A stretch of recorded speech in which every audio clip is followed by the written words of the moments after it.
Hola a todos y muchas gracias de nuevo por estar con nosotros esta mañana, tarde o noche, dependiendo de en dónde se encuentren.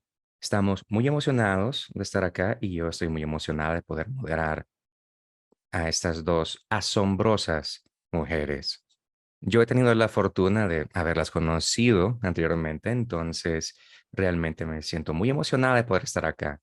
Estaremos hablando sobre el trauma en entornos de conflicto y postconflicto. Quiero recordarles que por favor puedan escribir sus preguntas en la sección de preguntas y respuestas y cualquier comentario en el recuadro de chat. Por favor, esperamos con ansias ver su participación.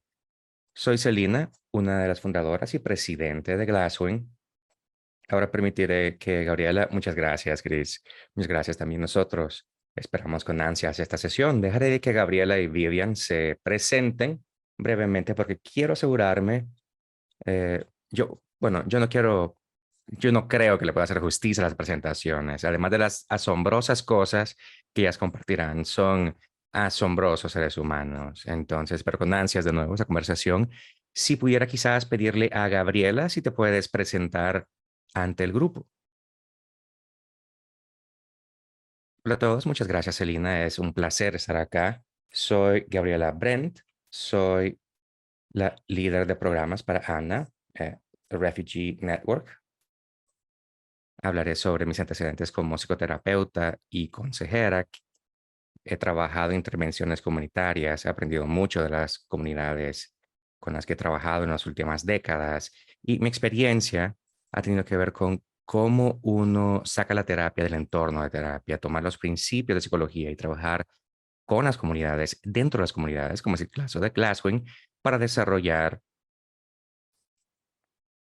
intervenciones de salud mental y psicosociales en la comunidad. Entonces, más adelante nos contarás un poco sobre AMNA. Sí, sí, quizás. O, ¿por qué no? Cuéntame un poco sobre AMNA. Claro, AMNA es una organización que trabaja con comunidades que han sido afectadas por guerra y conflicto y se han desplazado, ya sea eh, desplazadas internamente o entre países.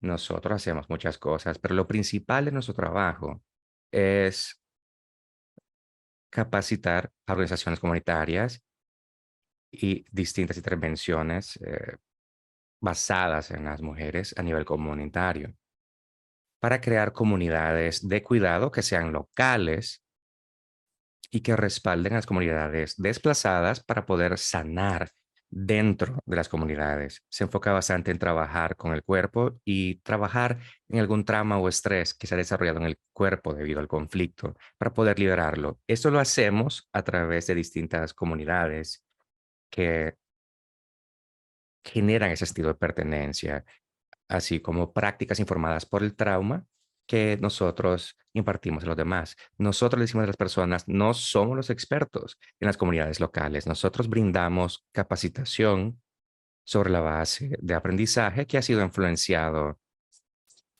por todas nuestras experiencias hasta la fecha. Desde ser una organización que empezó en Grecia, empezamos en Grecia en el 2015, como muchos de ustedes saben, existen cientos de miles de personas refugiadas de distintos países. AMNA es una organización que fue fundada por nuestra fundadora, que era refugiada misma. Para nosotros, nuestro directorio, nuestro equipo, nosotros nos centramos mucho en servicio para los refugiados.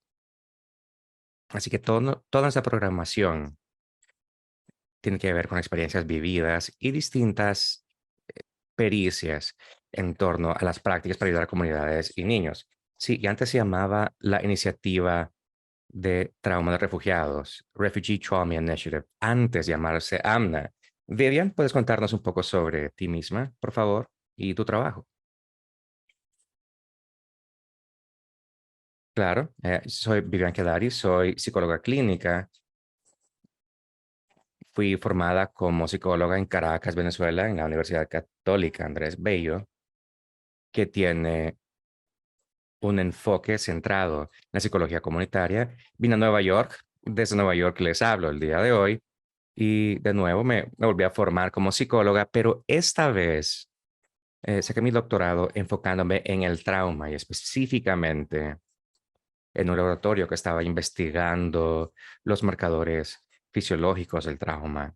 Ayudó a ver cómo el trauma repercute sobre nuestro cuerpo y las funciones corporales. Al terminar mi doctorado,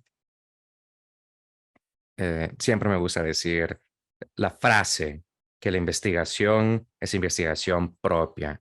Así que al investigar me encontré yo en una situación en donde la investigación era significativa, pero también un poco reductiva, porque yo soy venezolana y fui parte de un grupo desplazado mientras yo completaba mis estudios. Fue difícil pensar sobre esto.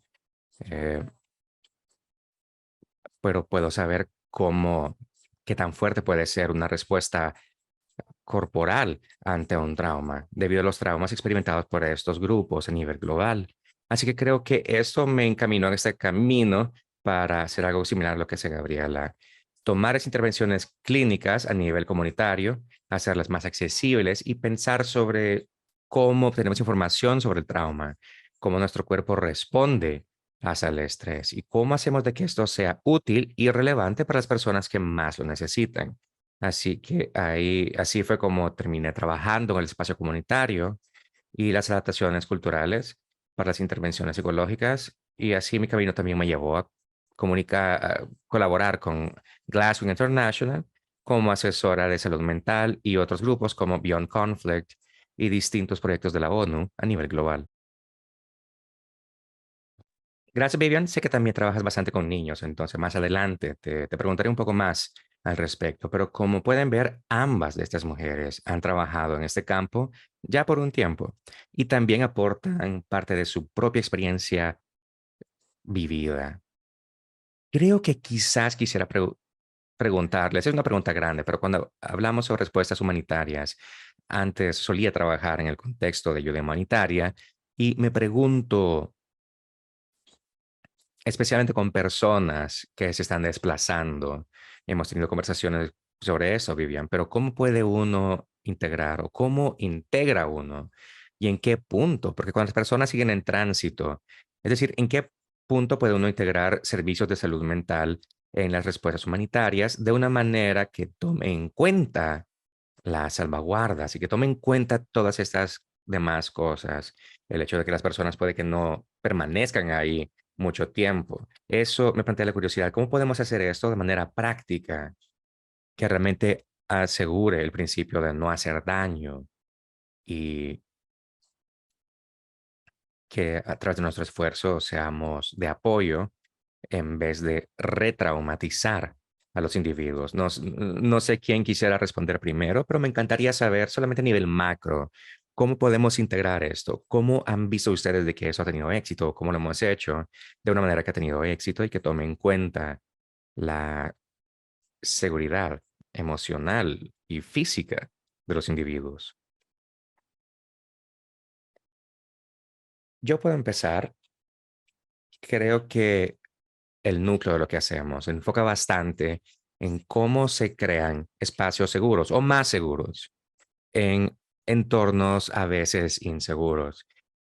Creo que, por supuesto, tenemos que reflexionar sobre algunas cosas que mencioné anteriormente.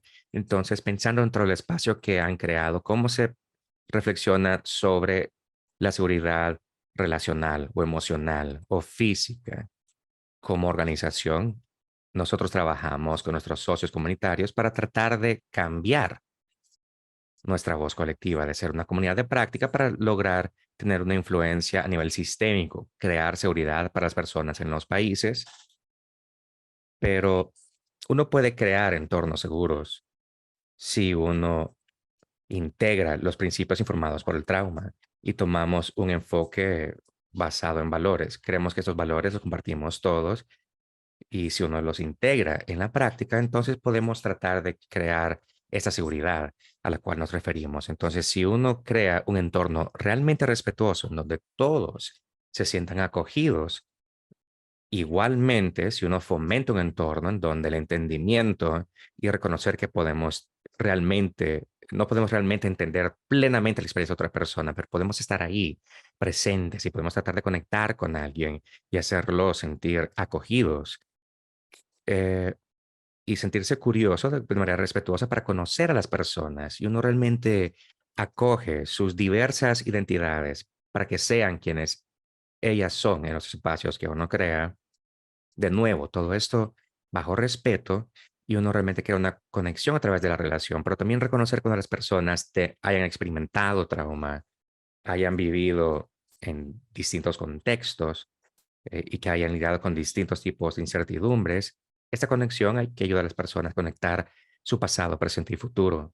Si uno realmente puede incorporar estos valores, entonces lo más probable es de que uno vaya a crear eh, islas de seguridad. Y creo que en entornos poco seguros, tener estas islas de seguridad, cuando la gente llegue a ese espacio, sea en un campo de refugiados o una tienda de campaña, entrar a ese pequeño lugar en donde hay un espacio seguro, le pueden empezar a brindar a las personas ese sentimiento de seguridad a nivel interno, por lo menos. Y luego este sentido de seguridad, una vez desarrollado internamente, más personas sentirán seguridad y se sentirán seguras con más personas, y esto irá creciendo. La seguridad no es algo que podamos dar a las personas, al igual que, que la confianza. Esto es algo que va surgiendo. Gracias. Creo que este concepto de islas de seguridad es algo muy interesante porque, como dijiste, uno no puede estar con alguien todo el tiempo, ser un recurso físicamente presente en todo momento. Así que brindarles el espacio de seguridad es algo muy importante, es un concepto muy importante. Vivian, ¿qué piensas tú sobre, sobre esto al trabajar con poblaciones en Medio Oriente? Yo sé de que tú eres de Venezuela, entonces, ¿qué piensas sobre estas respuestas?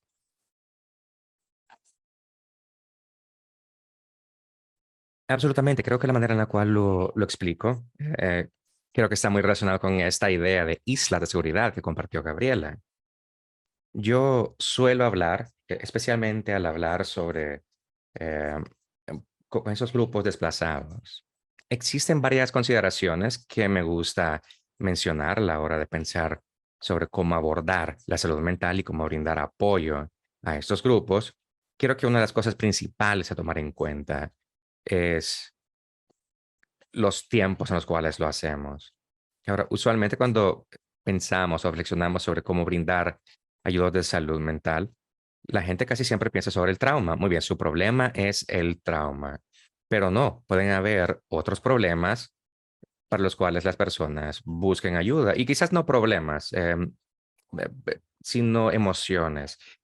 Gente que experimente duelo o estrés normal, por ejemplo, si tienen una respuesta de trastorno de estrés postraumático, gente que acude a nosotros con distintos desafíos de salud mental que existían antes de su desplazamiento. Entonces, creo que lo primero es tener esta apertura, no solamente decir, esa es una intervención de trauma, solamente de trauma.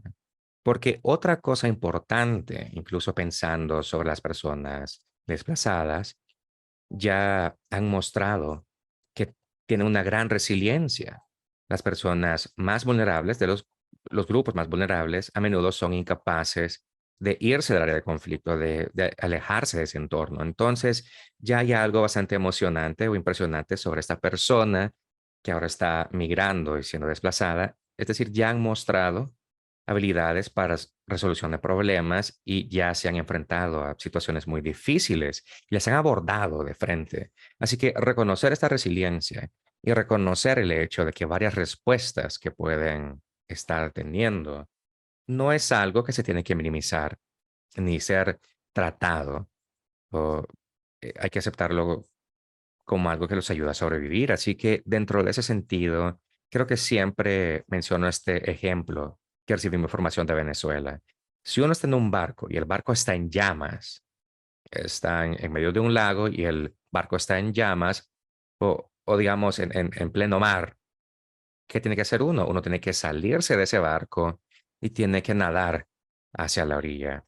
cuando la persona está a punto de saltar al agua y el barco está en llamas, ese no es un muy buen momento para acercarse a la persona y decirle, muy bien, conversemos un poco sobre cómo te sientes sobre el mar azul y qué puede estar debajo de la superficie. Eso no es un momento para introspección, para hablar sobre los sentimientos, sobre saltar hacia el océano. No, tengo que hacerlo de manera automática. Necesitamos todos respuestas automáticas para poder llegar a la costa, para llegar a esta isla de seguridad. Entonces, en ese sentido, creo que cuando vemos una crisis que lidia al desplazamiento, siempre nos decimos, ayudemos, demos recursos de salud mental, pero aunque estos recursos tienen que disminuir el trauma, el estado de hiperalerta o el constante escaneo de amenazas en el entorno, la tensión que hace de que yo me mueva muy rápidamente. Todas estas respuestas que observamos posteriores a un trauma no son problema, todas son respuestas que aumentan nuestras probabilidades de sobrevivencia. Ahora, cuando hay respuestas de post-trauma, podemos abordarlas, pero antes de llegar a esta isla segura, las respuestas les son útiles y son muy útiles, pero tratar de disminuirlas o enmarcarlas de una manera en que las personas las puedan percibir como patológicas, de hecho, creará esa tensión entre el individuo y las respuestas que de hecho les están siendo de gran utilidad. Entonces, creo que recordarles a las personas de no asumir de que las respuestas de trauma son malas en sí, sino que a lo largo del tiempo se volverán problemáticas, pero uno tiene que aceptar de que si está encontrándose con una persona en transición y no han llegado a ese espacio de isla de seguridad en donde hay suficiente estabilidad y suficiente permanencia, de que alguien pueda realmente involucrarse en eso para decir muy bien, disminuir estas respuestas, lo mejor que uno puede hacer es quizás brindar información que normalice su respuesta y que también valide y recalque sus recursos para enseñar a las personas, mira cómo funciona tu cerebro para ayudarte a sobrevivir, en vez de verlo de manera patológica. Las personas desplazadas también y cuando las personas están todavía en las áreas de conflicto. Cuando de nuevo las respuestas del trauma les están siendo de utilidad, les ayuda a sobrevivir en la manera en la cual todos desearíamos sobrevivir. Creo que es muy interesante lo que decías, tanto tú como Gabriela, y creo que tienen que ver con sabemos de que tenemos estas respuestas natas de pelear o congelarse. Em, a veces se nos olvida que nosotros estamos programados desde tiempos antiguos para sobrevivir. Eso nos ha ayudado a sobrevivir contextos peligrosos cuando evolucionábamos como seres humanos. Creo que es interesante pensar sobre cambiar ese paradigma. Y recuerdo que cuando trabajé en ayuda humanitaria, una de las últimas emergencias en las cuales yo trabajé más que nada en lugares afectados por conflicto, pero el último fue el tsunami en Indonesia. Recuerdo que en ese momento, fue hace mucho tiempo, pero hubo un deseo inmediato de enviar a psicólogos, psiquiatras, medicinas, porque todas las personas van a tener trastorno de estrés postraumático. Entonces, a la hora de suponer ese tipo de cosas y sin pensar en los tiempos, yo dejé de hacer eso después de ese trabajo, pero recuerdo sentir que quizás realmente no encajaba en ese momento. ¿Por qué occidentalizar todo eso? No, dejemos que las personas lleven el duelo como saben llevar el duelo e incluso a nivel cultural. No podíamos comunicarnos a través del lenguaje, únicamente el lenguaje corporal. Y recuerdo las reacciones de algunas personas no eran necesariamente las que esperábamos. Entonces, un caballero que estaba ahí, él me enseñaba fotos de su familia y se reía porque estaba en shock. Todo lo que él conocía como normal había desaparecido. Él salió a comprar algo. Cuando regresó, todo había desaparecido. Así que esas reacciones no eran las que yo esperaría o lo que cualquier persona esperaría, pero a la vez estamos tratando de imponer esta, este abordaje medicalizado, occidentalizado a la salud mental. Ahora, Gaby, sé que tú trabajas con personas de todo el mundo. Entonces, ¿cómo tomas en cuenta estos abordajes informados por el trauma? ¿Cómo se toma en cuenta el idioma, la cultura, a la hora de tener poblaciones que originan de distintos países y contextos, así como creencias eh, religiosas, todas estas perspectivas y experiencias tan diversas? ¿Cómo ustedes como organización toman esto en cuenta cuando están haciendo ese trabajo? Una excelente pregunta, y esto es muy importante porque cuando estamos hablando sobre el trauma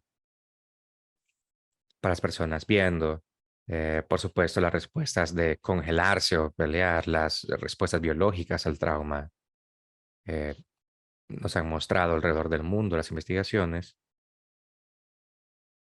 que nosotros experimentamos como una amenaza a las vidas y nuestros cerebros responden, envían señales al cuerpo sobre las cuales no tenemos control, pero como han explicado, son necesarias para sobrevivencia. Nos ha sucedido a cada uno de nosotros en todas las respuestas y es una estrategia que ha sobrevivido dentro de nosotros desde que evolucionamos desde animales hacia seres humanos.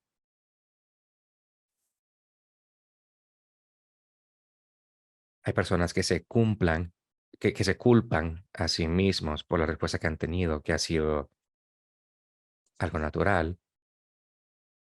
Y a veces nosotros nos disasociamos. A veces no estamos realmente ahí, en ese lugar. Creo que para nosotros es muy importante que, digamos, a las personas que no se enojen consigo mismas, que no, al reaccionar de una manera ante una situación de peligro. Esas son las distintas maneras en las cuales nosotros tenemos el trauma. Y luego tenemos que pensar sobre cuáles son las maneras sociales que todos somos influenciados por nuestro entorno, las culturas familiares, todas estas influencias, ya sea que las rechacemos o que nos hayan influenciado de una manera en la cual estemos conscientes y también de manera inconsciente. Lo que decía Celina, ir a una comunidad y no ver una reacción esperada. Puede que esto puede ser debido a la manera en la cual uno está tratando de conectar con esa persona y también los mecanismos para lidiar con las cosas se internalizan de distintas maneras y esto crea distintas formas de comportamiento. Entonces, no tenemos que llegar a un lugar y decir, yo lo sé todo, yo sé cómo alguien va a responder ante esto, porque no lo sabemos. No sabemos cómo un individuo responderá, no sabemos cómo una comunidad responderá y no existe una única manera correcta. Cuando estemos reflexionando sobre abordajes informados por el trauma, tenemos que saber si están realmente siendo respetuosos a los individuos y las comunidades con los que trabajamos y reconocer de que cada persona tiene su propia manera de procesar, de dar significado a las cosas y también de sentir. Y cuando estamos diseñando o trabajando con las comunidades para crear intervenciones, ¿qué tanto originan de las comunidades con las que trabajamos? En AMNA, debido a que nuestro enfoque está en prácticas. Todo lo que dijo Vivian es cierto, nosotros no desempacamos el trauma, eh, trabajamos con otras organizaciones clínicas para ayudarles a estar a través de esta metodología para darles un espacio para que las personas sientan el duelo, para que realmente expresen estos síntomas de estrés, estos eventos abrumadores. Existen prácticas que extraen sabiduría de distintas partes del mundo que muestran que si uno utiliza prácticas como el ritmo y el movimiento y el sonido, música, la narración de historias, distintas prácticas que han existido en la comunidad a través de toda la historia de la humanidad, podemos ayudar al cuerpo a que libere. Por ejemplo, si las personas se vuelven hipervigilantes y el estrés los ha abrumado, necesitan un poco de ayuda para calmarse. Y si las personas se han congelado y se han desasociado, necesitan ayuda para regresar hacia sus cuerpos. Enseñamos a las personas cómo utilizar el movimiento, la música como herramienta para sanar, pero luego también trabajamos con los socios para decir en las comunidades en las cuales trabajamos, cuáles son sus rituales para la música, cuáles son sus rituales eh, en cuanto al ritmo. No les decimos canten esta canción o hagan esta actividad. Brindamos ejemplos y luego brindamos actividades que tienen que ver con respaldar la comunidad para que ellos incorporen las prácticas que ya existen en el lugar. Y a veces no existen, especialmente con comunidades que se han fracturado bastante, pero empiezan a surgir a lo largo del tiempo y eso es tan importante. Así es como uno logra aceptación por parte de las comunidades también. Perdón, fueron varias cosas a la vez.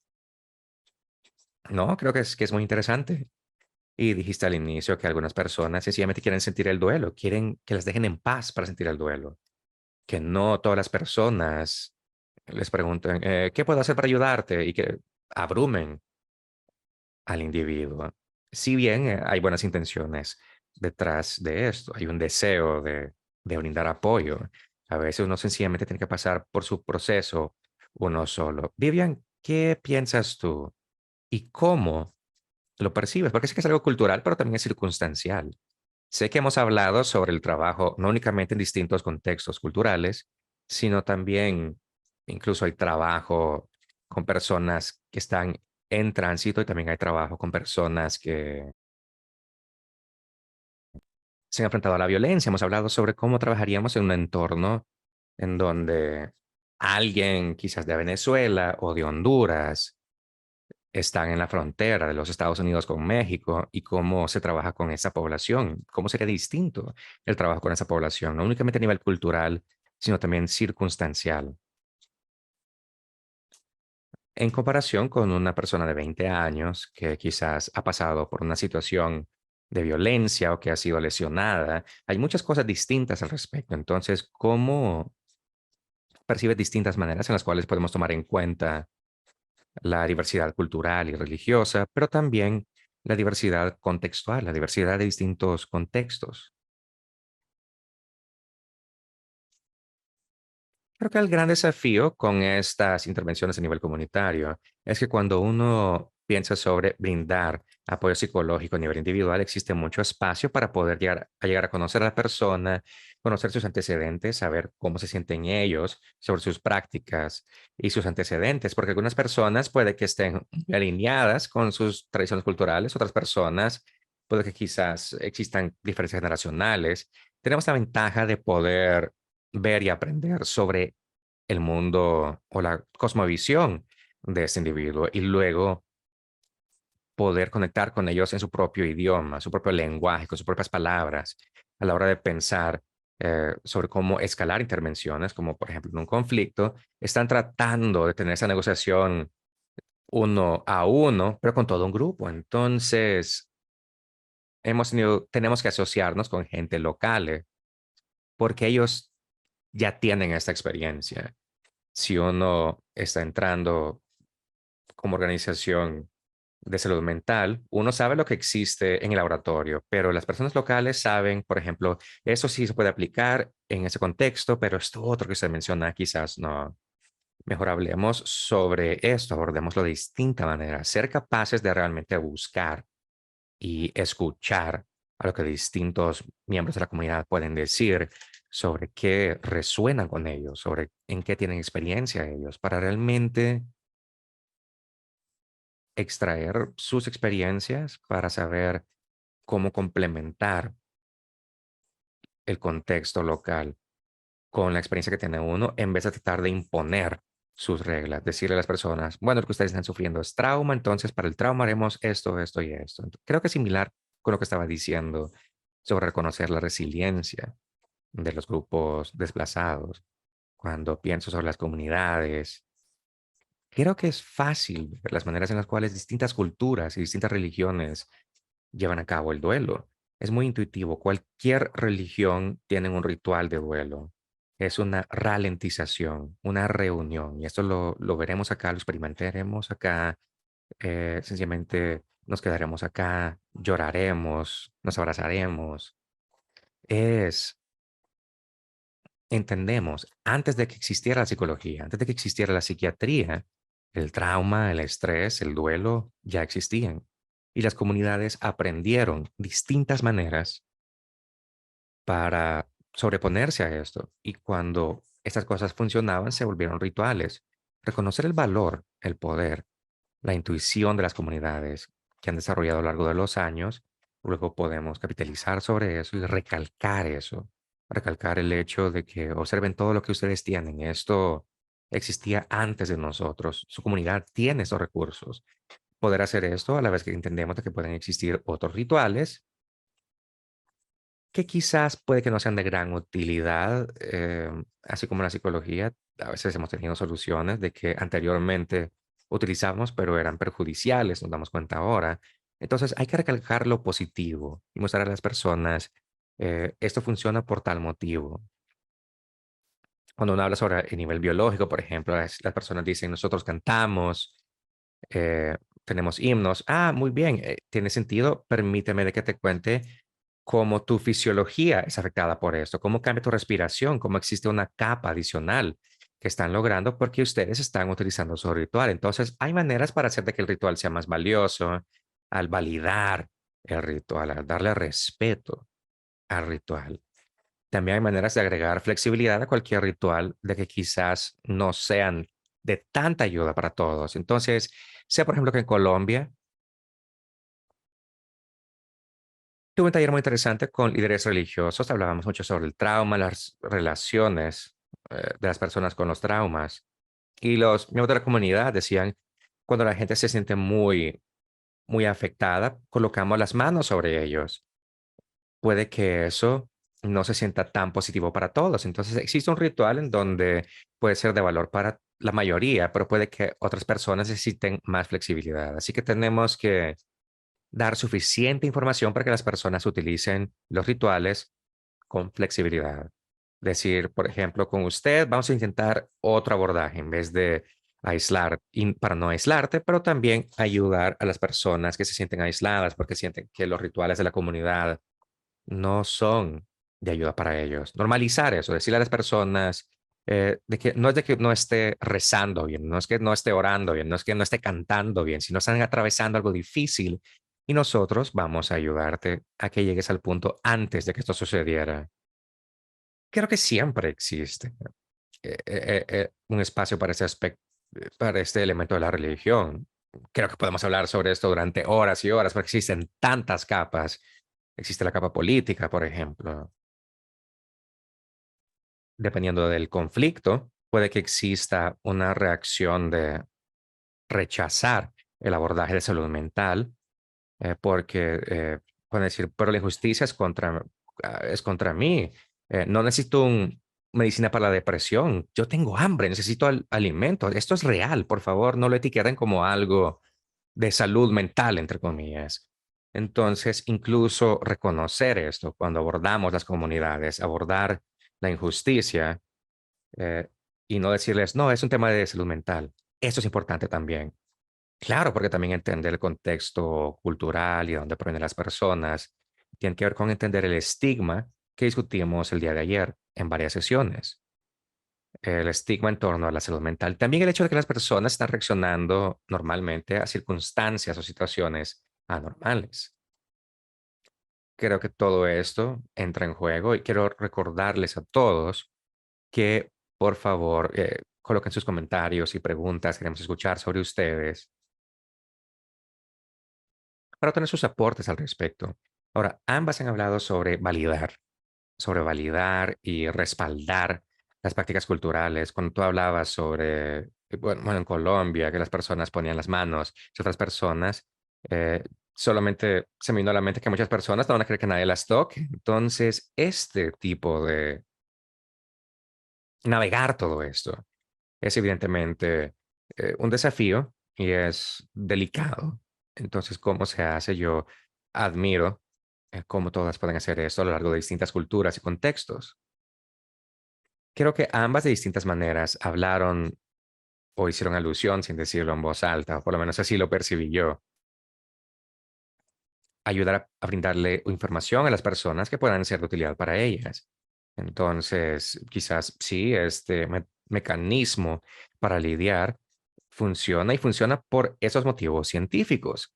Creo que, bueno, tengo curiosidad para escuchar de ustedes y quizás pudieran empezar. Sí, gracias, María Fernanda. Los hombres y las mujeres también llevan el duelo de forma distinta. El género es algo muy importante. Disculpen de que no lo incluí cuando estaba hablando sobre cultura y contexto y todo lo demás. Pero creo que esto, la educación, la psicoeducación sobre el trauma, tomando en cuenta que no queremos sencillamente entrar de lleno para decirle a las personas, ustedes tienen trauma, eso es lo que están enfrentando.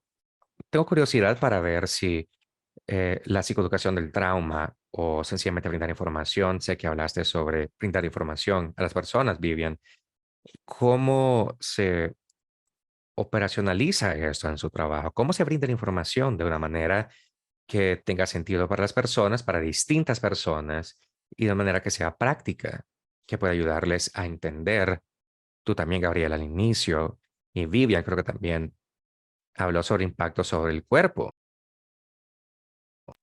Cuando participé en formaciones, creo que eso realmente hace clic. Cuando las personas explican la ciencia detrás de todo esto, sobre cómo el estrés afecta al cuerpo y lo vincula con este instinto de sobrevivencia que todos tenemos. Pero tengo curiosidad sobre cómo lo están haciendo y también cómo entra en juego el cronograma de las secciones, cómo todo eso tiene que ver con sus secciones.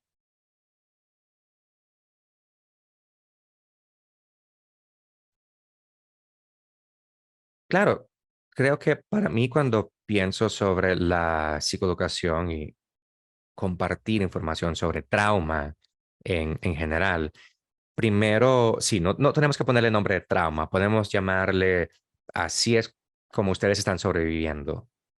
Algo sucedió, existió un desafío y esto es lo que su cuerpo está haciendo cuando siente este estrés. Entonces puede de que esto es lo que estén sintiendo, pero también pensamos sobre cómo aprendemos.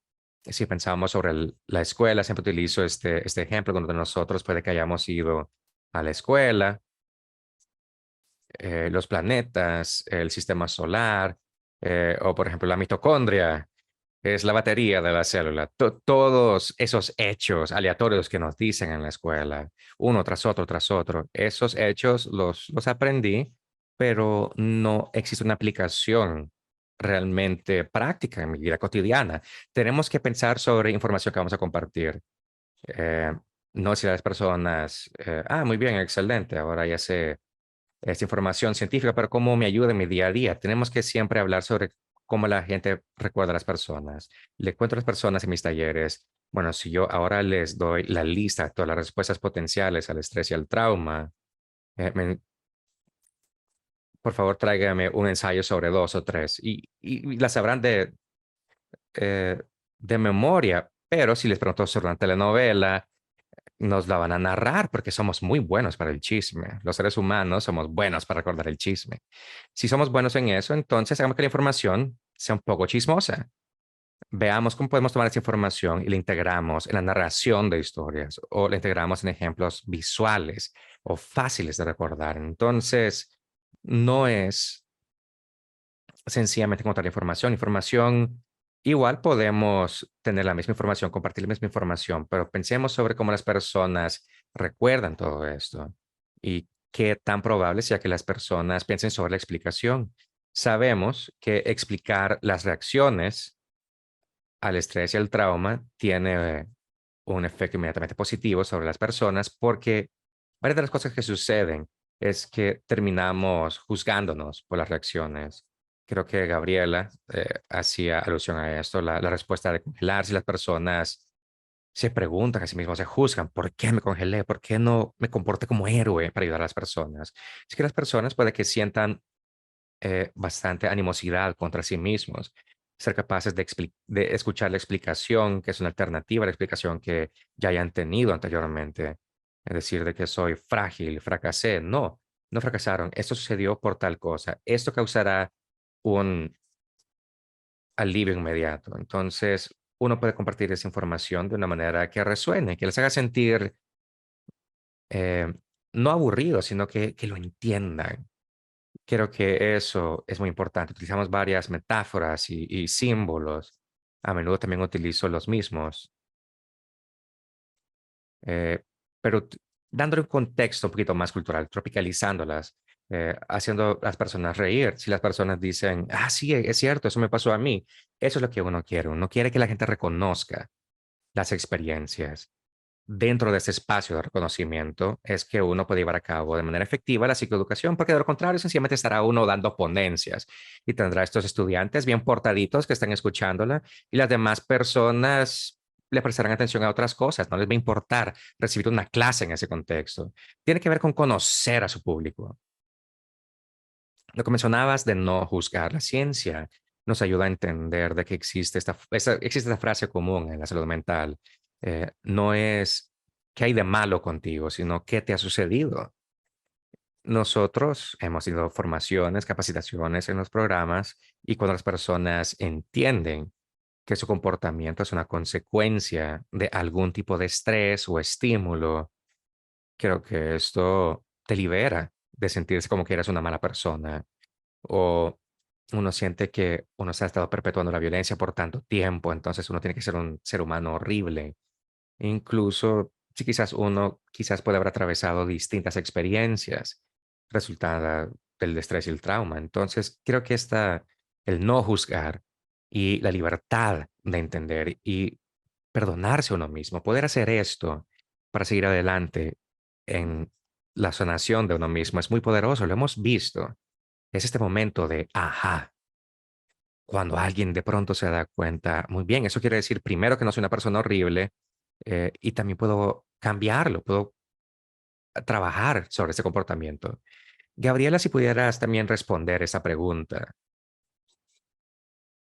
y también si pudieras responder a esta otra pregunta que tenemos en el recuadro de chat sobre las comunidades que utilizan la oración en vez de los servicios de salud mental que pueden ser de mayor beneficio para ellos. La pregunta sobre la psicoeducación, creo que mi creencia y el corazón de nuestro programa es entender que para que la sanación ocurra, algo tiene que ocurrir en los cuerpos. La energía tiene que cambiarse, algo tiene que liberarse para poder crear ese espacio. Entonces, entender esto a nivel intelectual, lo cual nos permite la psicoeducación, a veces, a menudo para muchos de nosotros, es muy poderoso porque realmente nos muestra exactamente lo que está sucediendo en ese momento. Pueden ayudarnos a eliminar estigmas, como dijo Vivian, y puede ayudarnos a que alguna persona diga, muy bien, creo que necesito ayuda, gracias por compartir eso conmigo, quiero llegar a tal espacio, quiero llegar a tal servicio, pero a menudo tiene que ir más allá. Es por eso que las prácticas somáticas o corporales son tan importantes, porque pueden ayudar con todo esto. Y muchas personas no tienen que entender esto o no logran entender eso. Los ejercicios donde las personas liberan, juegan, experimentan alegría de nuevo. Aquí es cuando empieza la sanación y ellos, de su propia manera, puede que eh, le hagan sentido sus experiencias, pero no a través de una experiencia, no se diga en voz alta. Creo que es importante que los profesionales y las personas que trabajan en las intervenciones reflexionen sobre qué puede ser de mayor beneficio a esta persona o a esa comunidad. En nuestros espacios de niñez temprana llegan las personas a este espacio seguro con rituales y adultos y niños, cuidadores de niños, se les invita a jugar y existe una gran intención detrás de esto, pero no es una psicoeducación. Los facilitadores sí están capacitados en psicoeducación y pueden que es mencionarle algo a alguien o al grupo y los demás servicios. También tenemos grupos terapéuticos que son personas que dicen, bueno, quiero eh, ir acá para las personas que muestran que quieren ayuda. Y en esos espacios nosotros aportaremos psicoeducación, que podemos decir a las personas, sería útil para mí compartir eso con ustedes, y luego un espacio para decir, si esto aplica para mí, jugar con esto un poco, para que lo podamos explorar como grupo. ¿Será que esto es de utilidad para ustedes? ¿Será relevante para ustedes?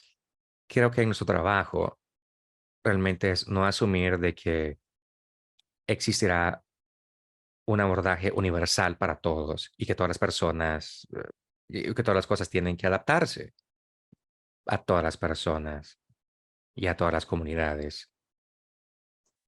Mientras mejor se puede hacer esto, una mejor respuesta puede dar uno y mejor puede uno centrarse en los seres humanos con quienes uno está trabajando y más poderosa será su intervención.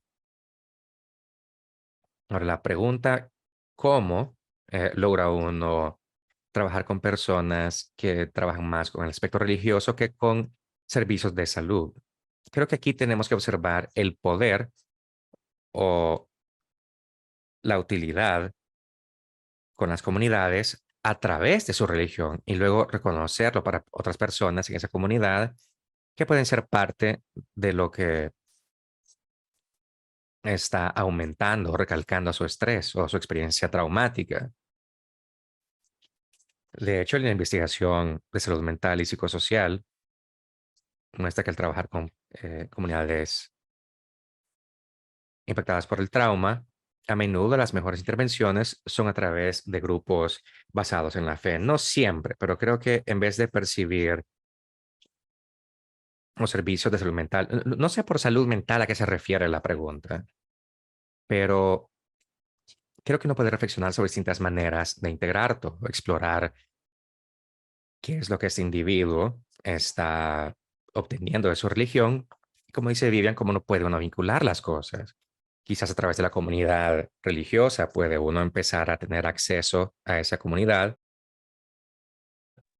para contarles sobre el trabajo con salud mental. O quizás uno puede capacitar a las personas de esa comunidad en distintas prácticas que empiezan a integrarse en las maneras en las cuales ellos trabajan con comunidades. O quizás ellos se vuelven la relación, la persona que los toma de la mano a las comunidades para mostrarles otros servicios existentes.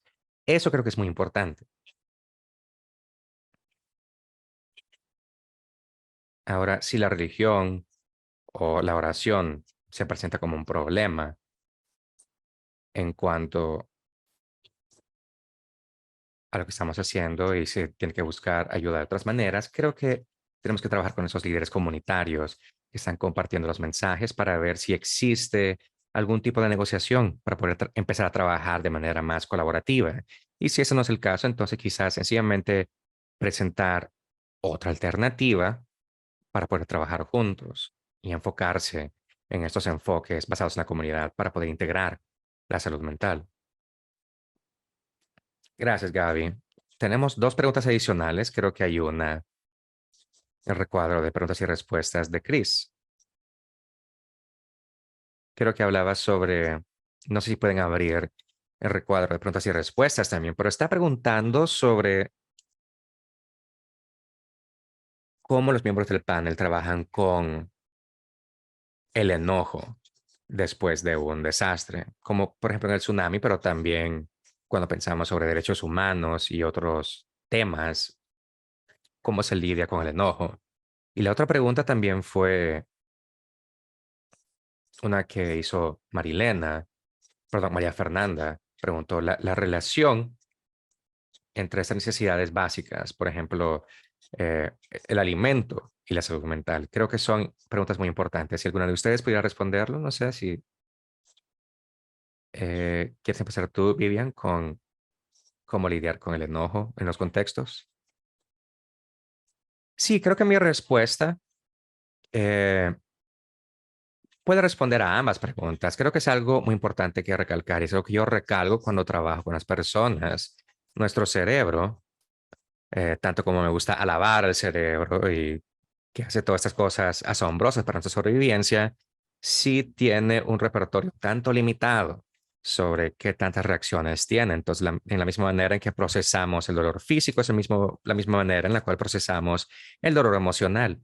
Y en cuanto a las amenazas desde el inicio, nuestro cerebro identifica, su prioridad es sobrevivir y la sobrevivencia es alimento, agua y albergue, pero también sobrevivir se vuelve en conseguir un empleo que me dé este alimento y esta agua y este albergue, o quizás la opinión que tenga mi comunidad de mí, que hace de que yo pueda permanecer en la comunidad y que me dé acceso al agua y todo lo demás. Ahora, esos recursos de sobrevivencia se volverán maneras en las cuales yo tengo mayores probabilidades de sobrevivencia al tener un acceso más fácil a alimento, agua y albergue.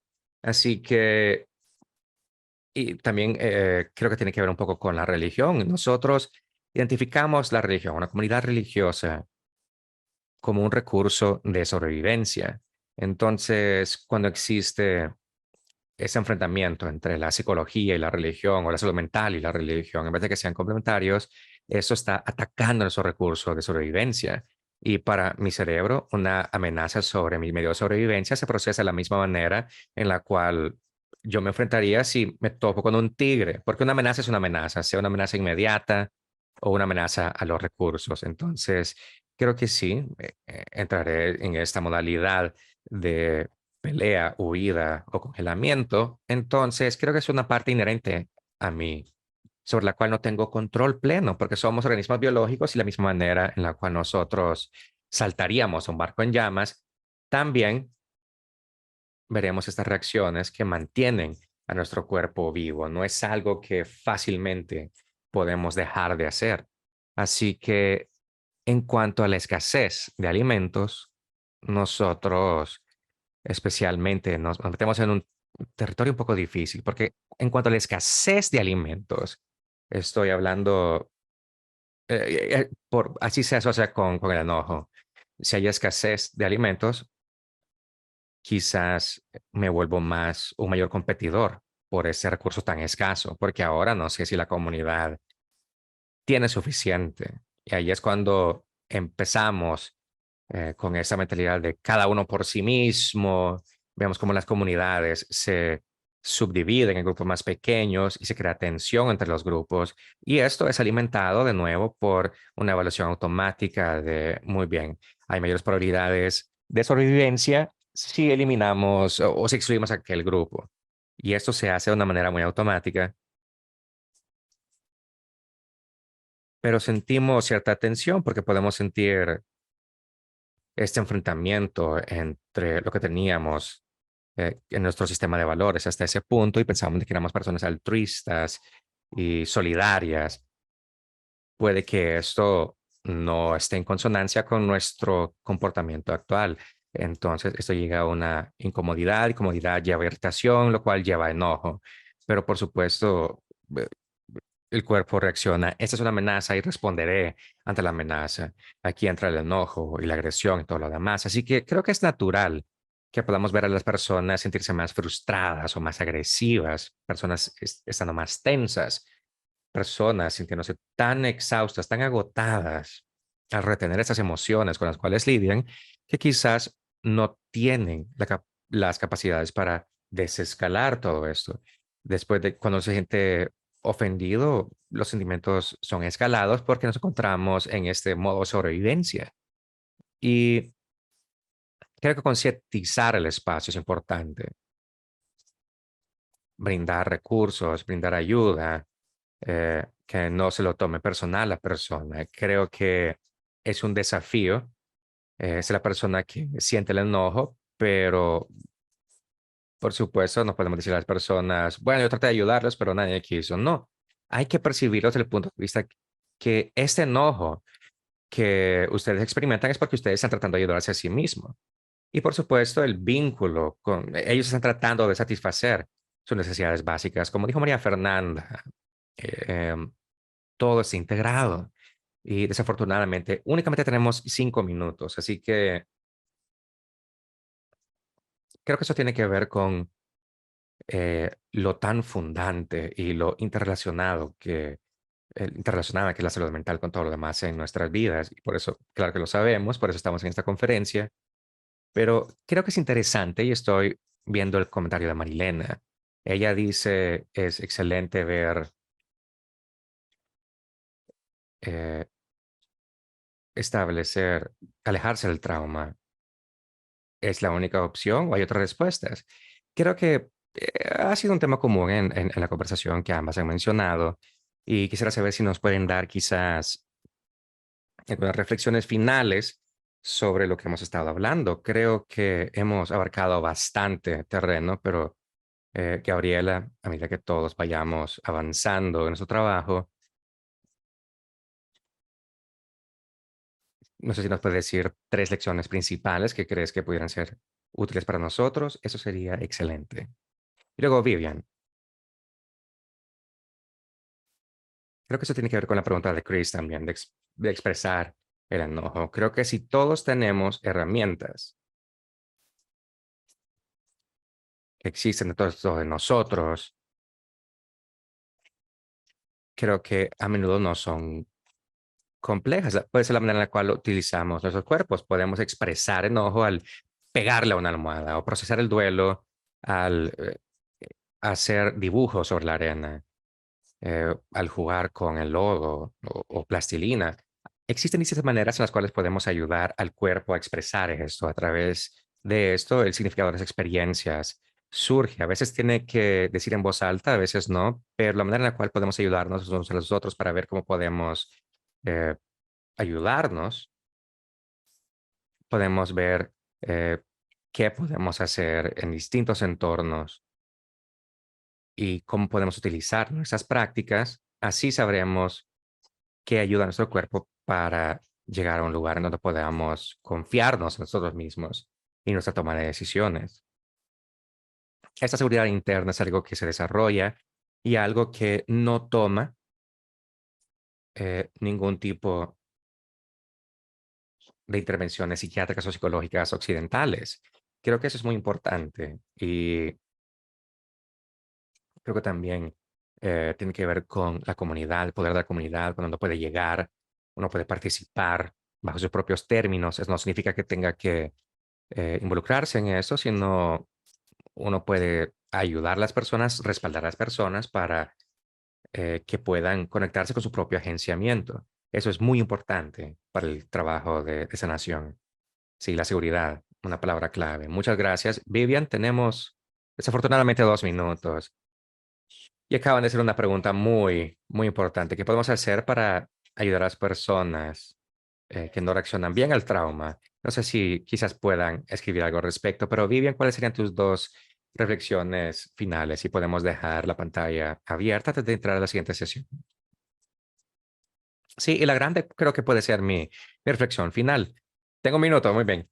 Creo que tiene que ver con la tolerancia. Si uno imparte información de manera apropiada, entonces el mayor tema que uno verá es la tolerancia de las personas a sus propias reacciones y las reacciones de sus pares.